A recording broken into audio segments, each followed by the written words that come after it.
الحمد لله وكفى والصلاة والسلام على عباده الذين اصطفى خصوصا على أفضلهم وخاتم النبيين محمد الأمين وعلى آله وصحبه أجمعين. أما بعد فأعوذ بالله من الشيطان الرجيم. بسم الله الرحمن الرحيم. يا أيها الذين آمنوا كتب عليكم الصيام كما كتب على الذين من قبلكم لعلكم تتقون أياما معدودات فمن كان منكم مريضا أو على سفر فعدة من أيام أخر وعلى الذين يطيقونه فدية طعام مسكين فمن تطوع خيرا فهو خير له وأن تصوموا خير لكم إن كنتم تعلمون. شهر رمضان الذي أنزل فيه القرآن هدى للناس وبينات من الهدى والفرقان فمن شهد منكم الشهر فليصم ومن كان مريضا أو على سفر فعدة من أيام أخر يريد الله بكم اليسر ولا يريد بكم العسر ولتكملوا العدة ولتكبروا الله على ما هداكم ولعلكم تشكرون. صدق الله العظيم.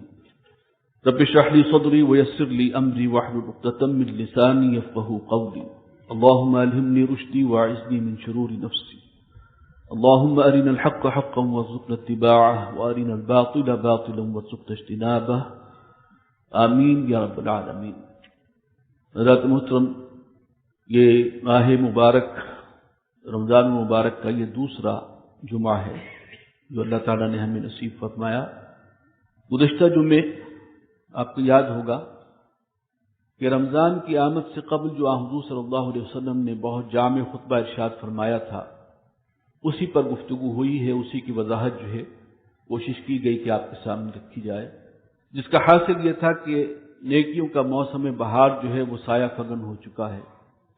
اور ظاہر بات ہے کہ جب یہ موسم بہار ہو اور اس سے کوئی فائدہ نہ اٹھائے تو اس سے بڑی محرومی کوئی نہیں ہو سکتی.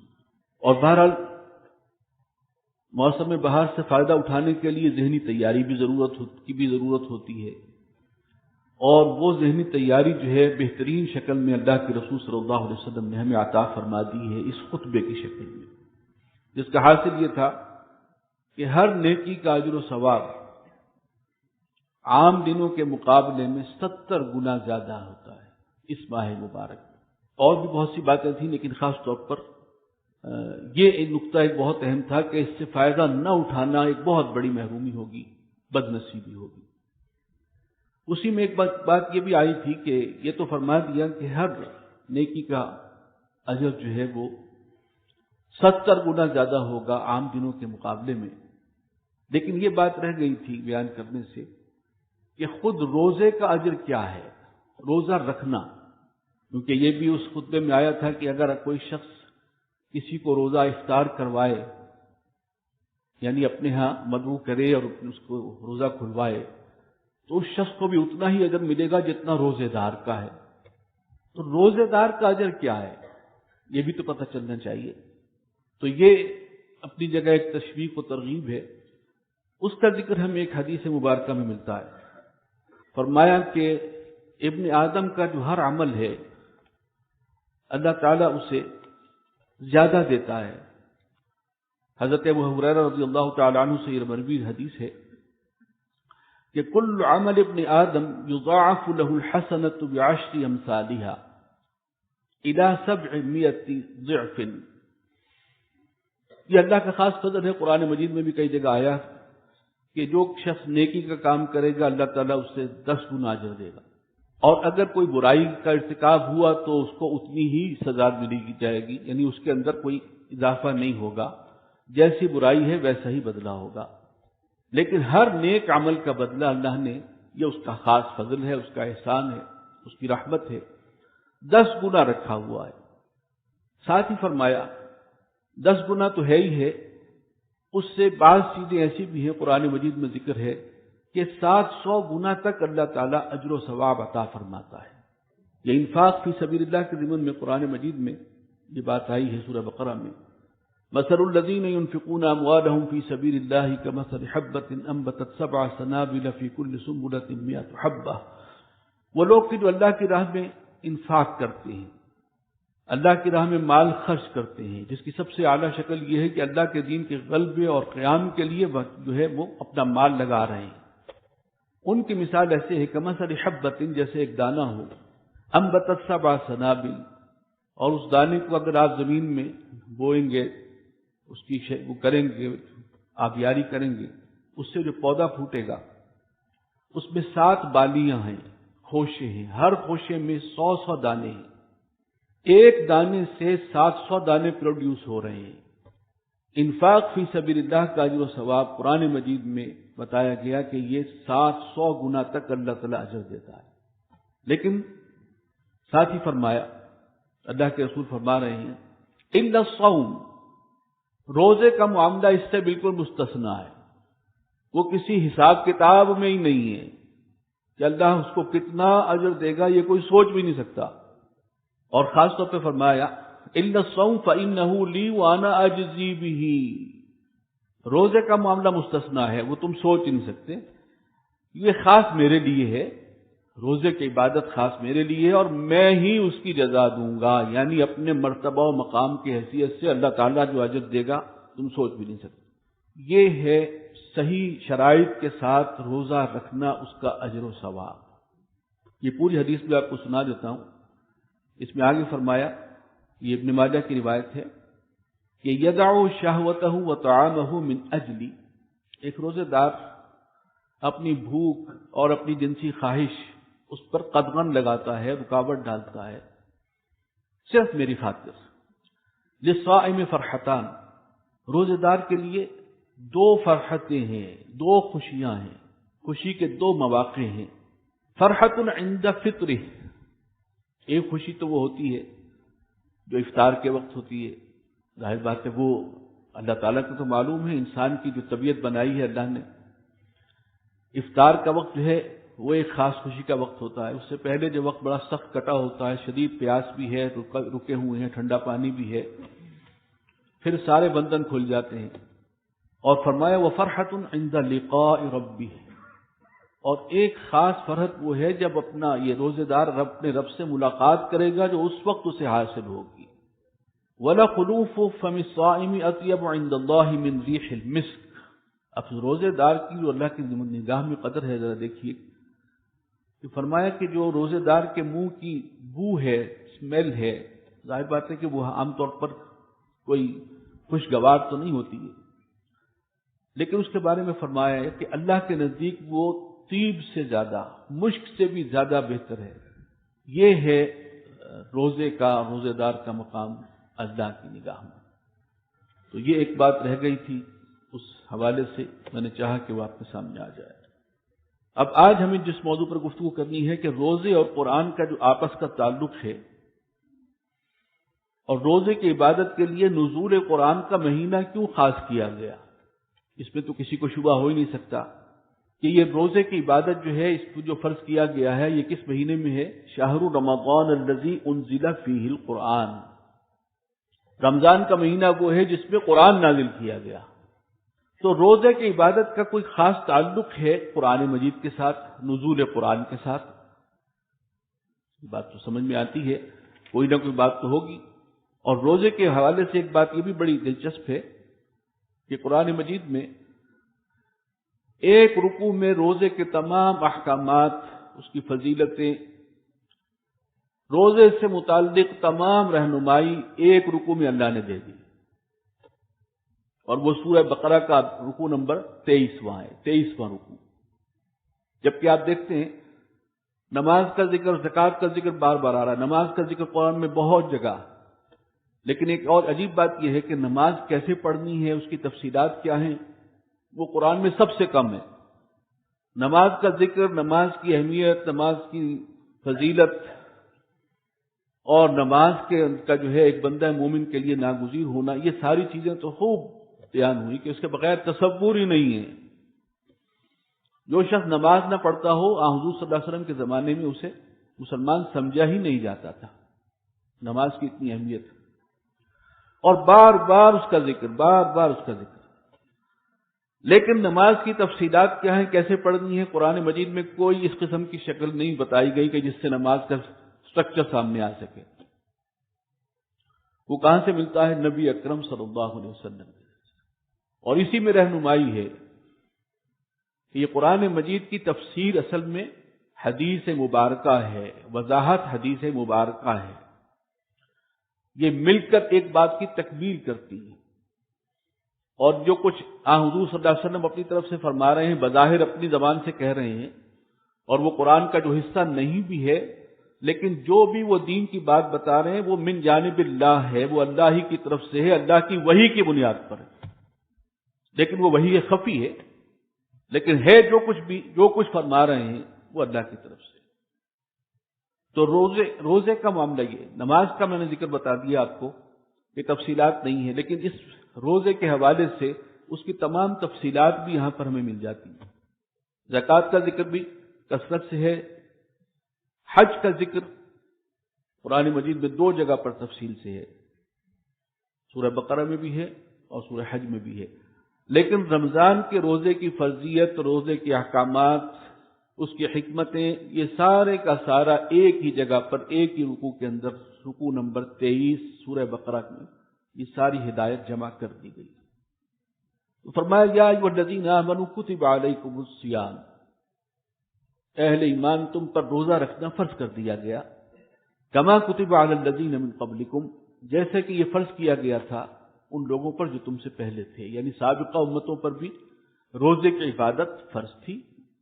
ہاں اس کی شکل مختلف ہو سکتی ہے، کس وقت کھولنا ہے، کس وقت بند کرنا ہے، اور کیا کیا شرائط ہیں، اس میں اونچ نیچ ہوگی، کچھ نہ کوئی فرق ہوگا، اور وہ ہمیں احادیث سے بھی معلوم ہوتا ہے کہ نبی اکرم صلی اللہ علیہ وسلم کے لیے اور اس امت کے لیے خصوصی رعایتیں ہیں۔ اس سے پہلے جو شریعت کے اندر پابندی کی جو سختیاں تھیں، اور روزے کے احکام بھی جو ہے وہ رات کے وقت، اگر جس وقت سحری کر کے انسان جو ہے وہ فارغ ہوا ہے تو اب وہ رات بھی نہ اس کے اندر شامل ہوتی تھی، پابندیاں جو ہے رات میں بھی رہتی تھیں، جبکہ وہ رات کی پابندیاں ختم کی گئی ہیں اس امت کے لیے۔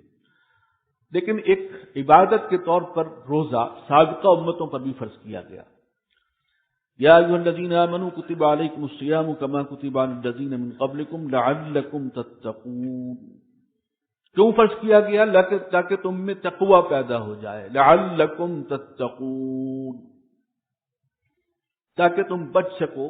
تقوی کہتے ہیں بچنا، برائیوں سے بچنا، گناہوں سے بچنا، حرام سے بچنا۔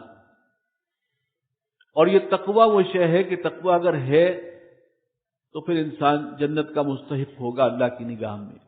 جگہ جگہ ذکر ہے، جنت اللہ نے کس کے لیے تیار کی ہے؟ متقین کے لیے، اعدت للمتقین، ان المتقین فی جنات ونہر، ان للمتقین مفازا۔ کامیابی کس کو ملے گی؟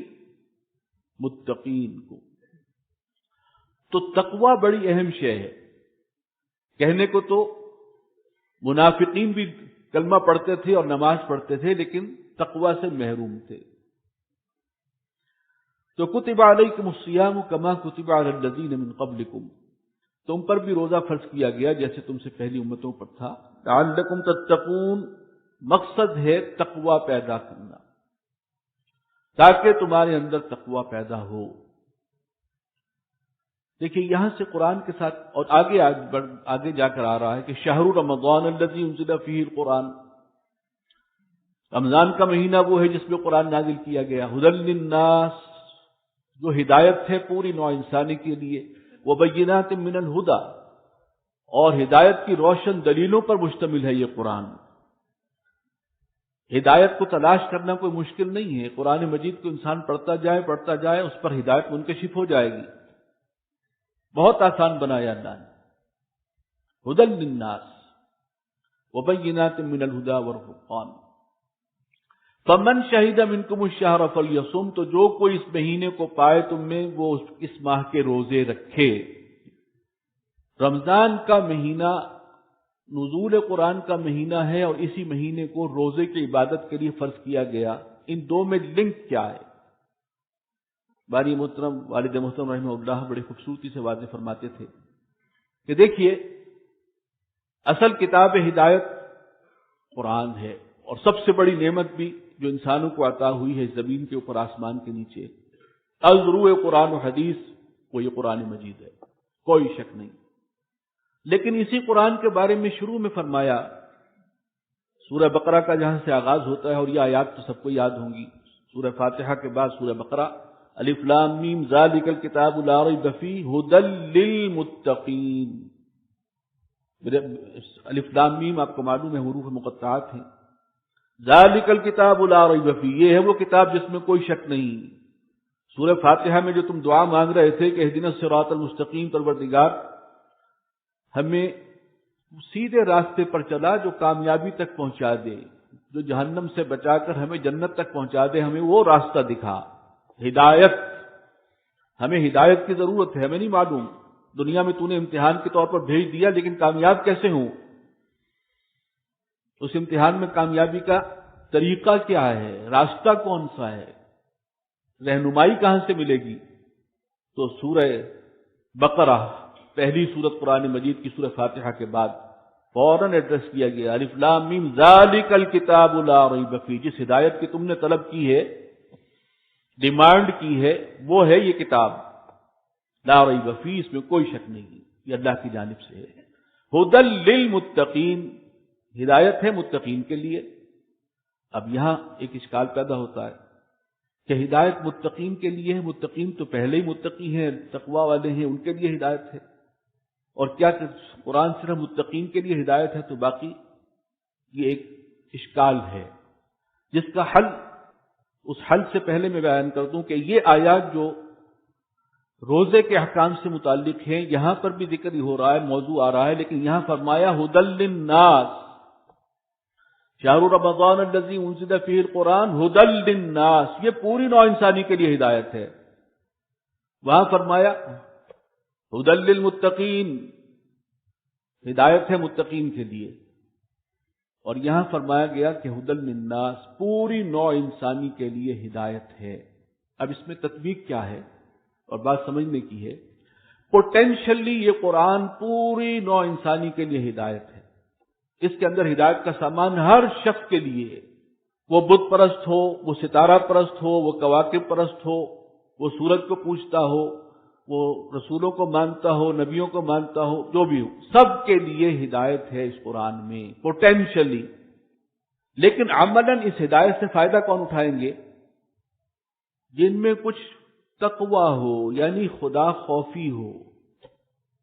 اور اس کا جو باٹم لائن لیول ہوتا ہے وہ کیا ہے کہ اللہ تعالیٰ نے انسان کے اندر خیر و شر کی تمیز رکھی ہے، ایک بیلنس بھی لگا دیا ہے اندر، انسان اچھا کام کرتا ہے اندر خوشی محسوس ہوتی ہے، کسی کو تکلیف دی ہے، کسی کا کوئی مال غصب کر لیا ہے، ہڑپ کر لیا ہے، کسی کے ساتھ بے انصافی کی ہے، اور اس بے انصافی کے ذریعے آپ نے دنیا تو کما لی، دنیا کے مفادات حاصل کر لیے، اندر سے دل تو ملامت کرے گا، کام غلط کیا ہے، تمہیں حق نہیں تھا، یہ لازماً کرتا ہے۔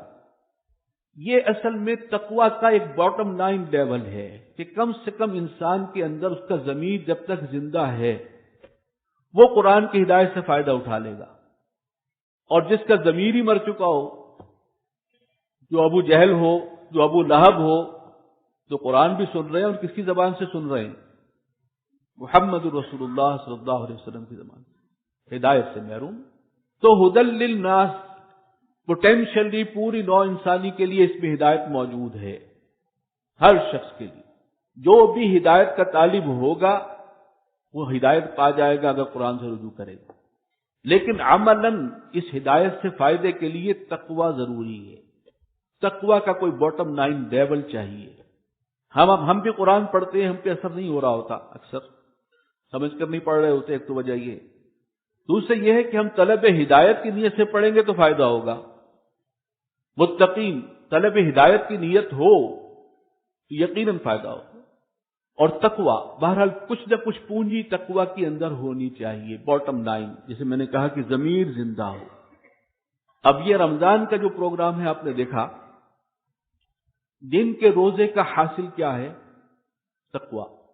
کتب علیکم الصیام کما کتب علی الذین من قبلکم لعلکم تتقون، روزہ فرض اسی لیے کیا گیا اور تاکہ تمہارے اندر تقوی پیدا ہو جائے۔ یہ ہے جو دن کے روزے کا حاصل ہے۔ اب جب تھوڑا بہت تقویٰ پہنچ گیا ہے، اندر جو ہے دل کے اندر خدا خوفی آئی ہے، اب قرآن کا مطالعہ کرو رات کے وقت۔ اب قرآن کی ہدایت پوری طرح کھل کر آئے گی تمہارے سامنے، اب اس سے فائدہ اٹھا سکو گے۔ دن کا روزہ، رات کا قیام، دن کے روزے کے نتیجے میں کچھ تقویٰ پیدا ہوا، اور جب تقویٰ کے ساتھ اب آپ نے قرآن مجید کو پڑھا تو اس کی ہدایت آپ پر کھل رہی ہے۔ یہ ہے اصل میں دو گنا پروگرام، دو حصے ہیں اس پروگرام کے، دن کا روزہ اور رات کا قیام۔ اگرچہ جو حدیث ہم نے پڑھی ہے جس میں جو حضور صلی اللہ علیہ وسلم نے خطبہ رمضان کے حوالے سے لوگوں کو اویئرنس دی تھی شعبان کے آخری شب میں، اس میں یہی کہا گیا اور صحیح کہا گیا کہ اللہ تعالیٰ نے دن کا روزہ رکھنا تو فرض کیا ہے، رات کا قیام جو ہے فرض نہیں کیا، لیکن اس کی اہمیت ہے، خصوصی ترغیب ہے، پسندیدہ ہے، مطلوب ہے۔ اور حدیث میں یہ پورا ایک پیکج کے طور پر آیا ہے، دن کا روزہ، رات کا قیام۔ من قام رمضان ایمانا واحتسابا غفر له ما تقدم من ذنبه ومن صام رمضان ایمانا واحتسابا غفر له ما تقدم من ذنبه۔ جو کوئی رمضان کی راتوں میں جس نے رمضان کے روزے رکھے خلوص دل کے ساتھ، صرف اللہ ہی سے اجر و ثواب کی نیت سے، اس کے تمام گناہ سابقہ بخش دیے جائیں گے۔ اور جو رمضان کی راتوں کو کھڑا رہا کیوں؟ قرآن پڑھتے ہوئے۔ اصل میں مطلوب زیادہ سے زیادہ قرآن پڑھنا ہے۔ نبی اکرم صلی اللہ علیہ وسلم کی جو رات کی نماز ہوتی تھی طویل قرات، تو بہرحال جو رمضان کی راتوں میں کھڑا رہا احتسابا ایمان و احتسابا، ایمان کے ساتھ اور اللہ ہی سے اجرت کی طلب میں، اجر کی طلب میں، غفر له ما تقدم من ذنبه، اس کے بھی تمام گناہ بخش دیے جائیں گے۔ یعنی اکٹھا ہے، یہ ایک پیکج ہے، دن کا روزہ اور رات کا قیام۔ اور قیام اللیل کا لفظ جو ہے وہ بھی آپ سمجھ لیجئے، قرآن مجید میں اس کا اطلاق قیام اللیل کا کم سے کم 1/3 رات پر ہوتا ہے، 1/3۔ حضور صلی اللہ علیہ وسلم کو جب قیام اللیل کا حکم ہوا، بالکل آغاز میں جب وحی کا آغاز ہوا ہے، سورۃ المزمل، یا ایھا المزمل قم اللیل الا قلیلا نصفہ او انقص منہ قلیلا، قیام اللیل کا حکم ہوا ہے، لیکن تفصیل کیا ہے اس میں آئی، نصفہ او انقص منہ قلیلا،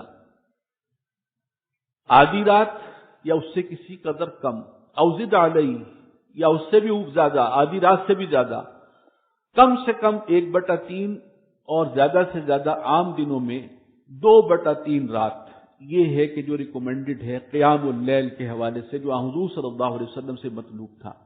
اور صحابہ کرام میں بھی اکثر جو ہیں وہ مکی دور میں حضور صلی اللہ علیہ وسلم ہی کو فالو کر رہے تھے، اور اسی انداز سے راتوں کو وہ کھڑے ہوتے تھے، آدھی رات، 2/3 یا 1/3 شب، قیام اللیل اس کا نام۔